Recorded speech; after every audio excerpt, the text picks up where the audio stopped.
Oke, selamat datang di Filosofi Film. Sebuah konten di mana kita akan merekomendasikan film yang menurut kita bagus. Ini bukan konten alur cerita, jadi jangan berharap diceritakan. Kita hanya akan membahas dan merekomendasikan sebuah film, juga informasi menarik seputar film ini. Dan kita akan memberi maknanya di akhir Konten. Oke.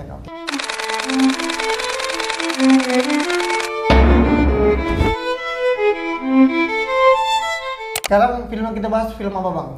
Sebuah film dari tahun 2006. 2006. Judulnya Idiocracy. Idiocracy ya, Bang. Nah, ini yang menarik dari film ini.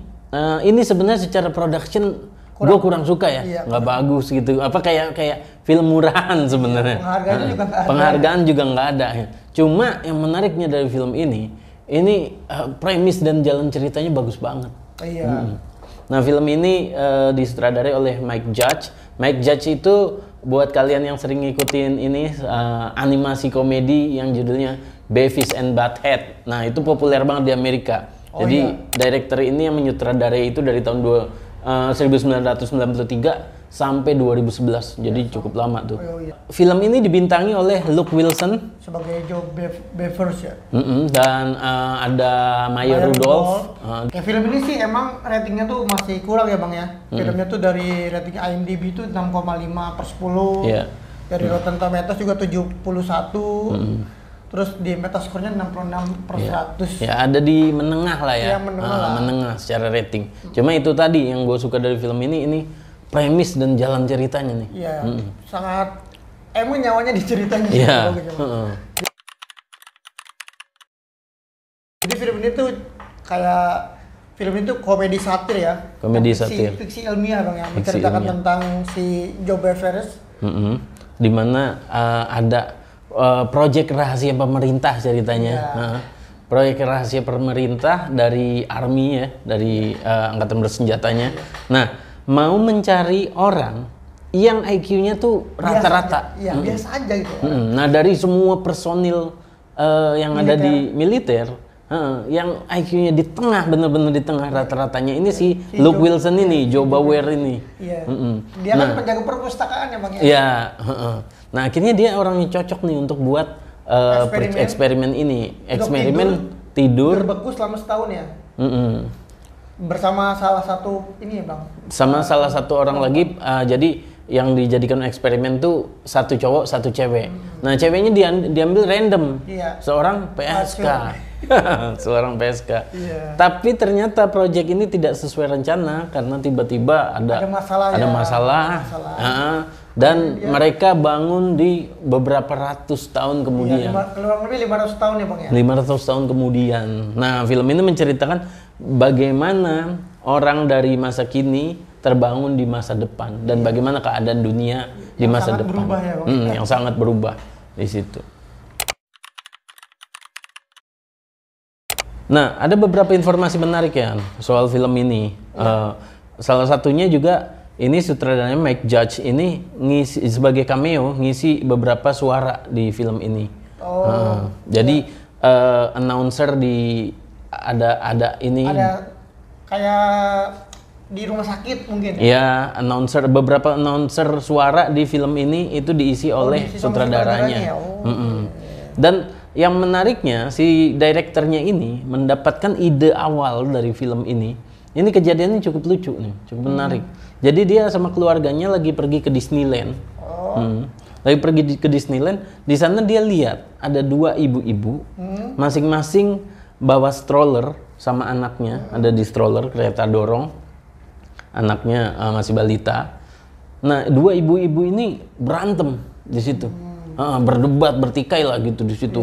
Debat nggak tahu karena apa. Nah, si direkturnya ini berpikir gitu, ngelihat kejadian itu kayak, ini gimana kalau di masa depan orang-orang ini sebodoh ini gitu. Karena ironis kan, ibu-ibu itu kan lagi bawa anaknya ke Disneyland, tempat yang harusnya senang-senang gitu, membahagiain anaknya. Kok malah dia nunjukin hal-hal yang kasar, berantem di depan anak-anaknya. Di depan umum lagi ya. Iya. Jadi si Mike Judge sebagai sutradaranya nih dapat ide awalnya gitu. Gimana kalau di masa depan orang-orang nih sebodoh ini, gitu. Itu awalnya. Iya, kayak ngelihat dua orang ibu-ibu ribut aja kita kayak apaan sih? Iya, kok seluruh dunia ya. sebegitu nggak bisa nahan emosinya sih lu di depan umum gitu. Dan itu ngerusak momen lu sama anak lu gitu. Iya. Dan menariknya hari ini terjadi ya. Bagaimana orang itu semakin sulit mengendalikan emosinya. Ya kalau kita lihat sekarang ya, banyak banget kan berita-berita yang menghilangkan nyawa, segala macam. Cuma pas diselidiki gara-garanya sepele. Cuma gara-gara ketidakmampuan manusia mengendalikan emosinya. Gitu. Jadi terjadi tuh apa kekhawatirannya Mike Judge di zaman sekarang ini. Iya sih, banyak terjadi. Itu berapa tahun yang lalu ya? 20 lebih tahun yang lalu ya? Iya, 2006. Filmnya aja 2006, sekarang 2025, 20 tahun lebih. Dan itu terjadi sekarang. Nah, informasi menarik lainnya, jadi film ini kan emang budgetnya kecil ya, cuma 2 juta US dollar kurang lebih. Sebagai perbandingan, kalau film-filmnya contoh Christopher Nolan gitu. Christopher Nolan itu kalau bikin film budgetnya itu 120 juta US dollar. Sangat jauh banget ya Bang ya. 150 juta US dollar. Nah, ini cuma 2 juta US dollar nih bikin film ini. Makanya wajar kalau kita lihat production-nya agak-agak kurang. Nah, karena budgetnya terbatas ya. Selama proses produksi ada banyak kesulitan. Salah satunya si desainer di film ini nyari cara gimana supaya pakai kostum-kostumnya tuh kelihatan futuristik, kelihatan di masa depan, tapi dengan budget murah, gitu kan. Nah itu sulit kan gitu, gimana bikin desain kostum yang futuristik tapi murah. Nah itu agak sulit. Nah salah satunya dia mau cari desain untuk alas kaki, sepatunya lah, gitu. Sepatunya, alas kakinya. Karena budgetnya minim, dia nih deketin ada startup sandal atau sepatu baru nih, startup baru lah gitu. Startup baru yang belum rilis produknya. Dideketin, maksudnya kayak diajak kerjasama, mungkin saling promo gitu.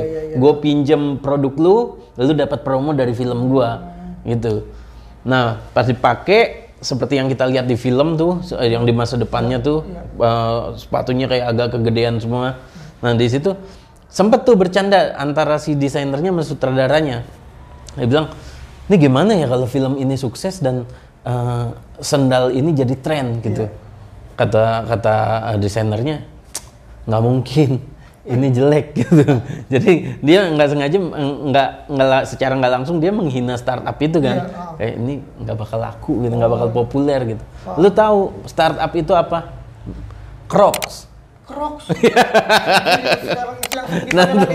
Iya, dan ternyata dugaan desainer itu salah. Iya.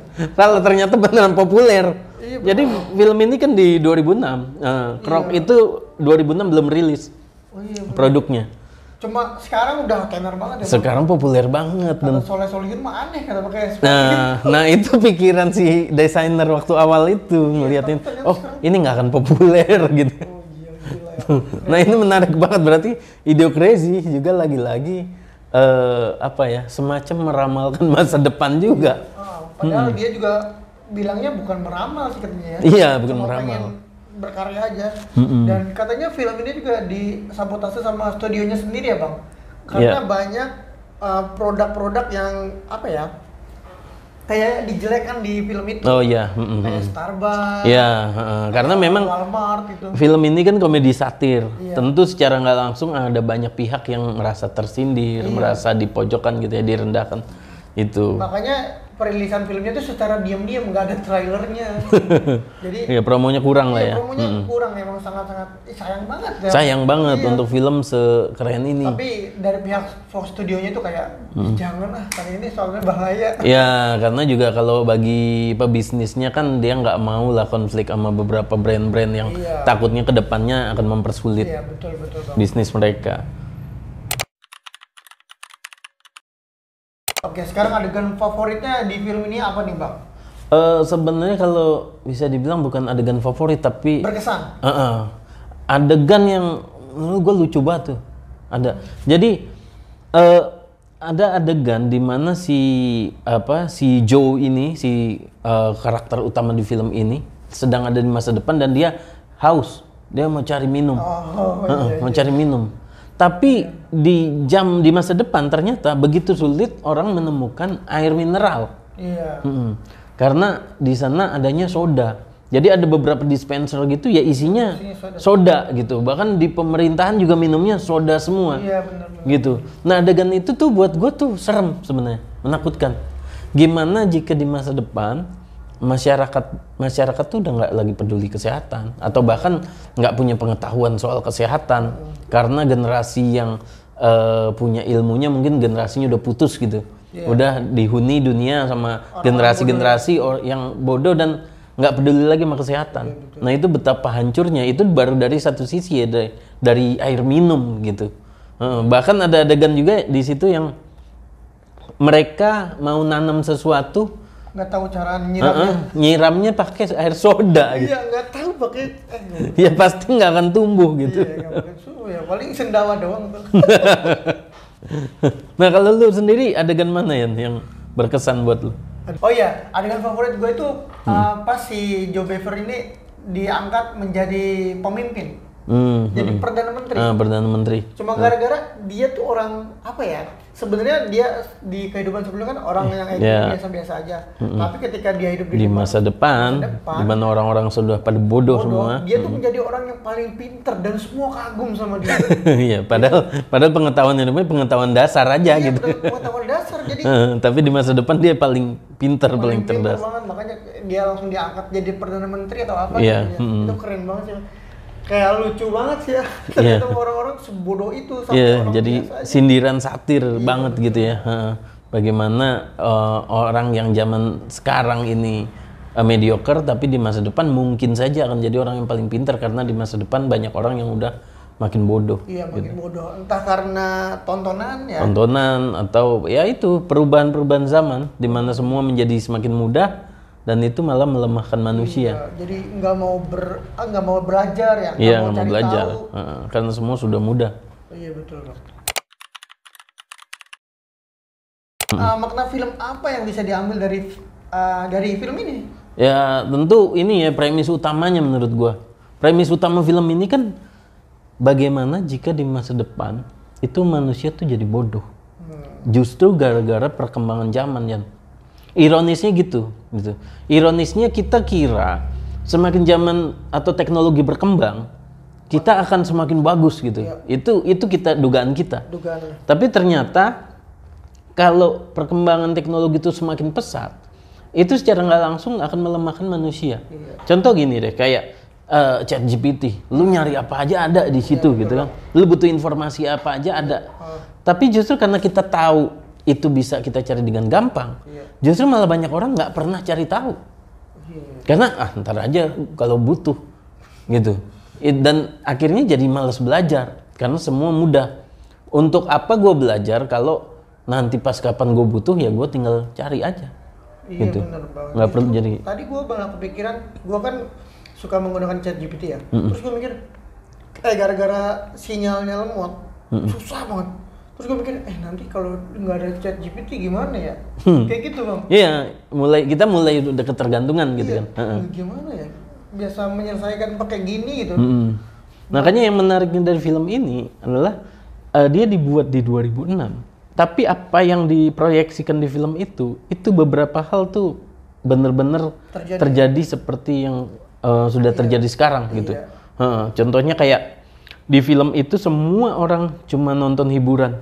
Iya, dan hiburan itu kebodohan semua ya. Hiburan kebodohan kayak orang dipukul, orang jatuh dan itu jadi tontonan yang menarik dan orang nggak ada lagi yang denger kayak contoh kayak podcast atau cari informasi berita itu udah enggak. Jadi di film ini digambarkan bahwa masa depan tuh isinya cuma hiburan-hiburan receh gitu. Iya, bahkan ada orang nonton di bioskop cuma nonton orang kentut. Gila ya bang ya. Gila banget. Ironisnya hal itu terjadi sekarang ya. Itu yang sering kita lakukan di TikTok. Iya benar. Kita udah masyarakat sekarang udah nggak betah nonton konten yang terlalu panjang. Bener. Kita pengennya hiburan instan. Yang 20 detik langsung ketawa. Iya bener bang. Kemarin aja gue nonton di Instagram orang kentut di depannya ada lilin. Ketawa gue. Kan bener terjadi ya bang. Iya.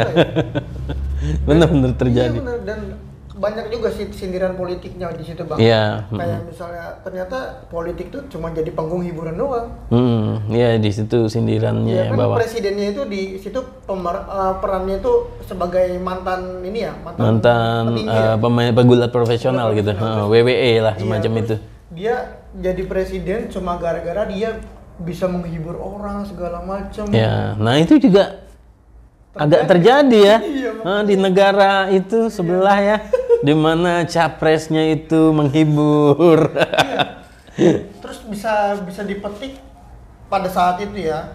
Ternyata kalau misalnya pemimpin cuma bisa menghibur doang, ya rakyatnya juga nggak bakal dapat apa-apa ya. Semua jadi bodoh gitu. Iya, makanya itu juga digambarkan di judulnya Idiokrasi itu kan kayak plesetan dari demokrasi gitu, demokrasi ya. Demokrasi. Jadi kayak ada yang bilang kan begini, negara yang mengusung demokrasi itu pemimpinnya hanya akan selevel oleh sama levelnya dengan rakyatnya.